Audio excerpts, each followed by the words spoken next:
Welcome to Not Milk Never Milk. Subscribe if you're lactose intolerant.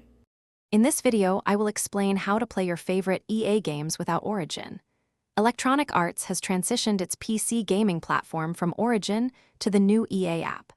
This change provides a more modern and efficient experience for players.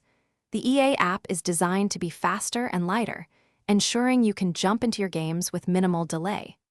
All your existing game library, saves, and friend lists from Origin will seamlessly transfer over. To get started, simply visit the official Electronic Arts website and download the EA app for your Windows PC. Ensure your system meets the minimum requirements, such as a 64-bit operating system. The installation process is straightforward. The EA app will automatically replace and uninstall Origin, preventing any software conflicts. Once installed, log in with your existing EA account credentials. Upon logging in, your complete game library from Origin will be immediately accessible within the EA app. You won't need to re-download games you already have installed. The app also features automatic game downloads and background updates, keeping your titles ready to play.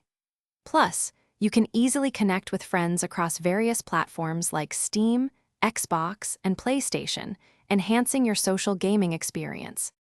The EA app provides a significantly enhanced user experience with its streamlined design, making it easier to find and launch your games. You can explore a vast library of titles, discover new releases, and even access exclusive content. Should you ever need help, robust customer support and active community forums are readily available to assist you with any questions or technical issues. Thanks for watching. If this was helpful, leave a like and consider subscribing. See you next time.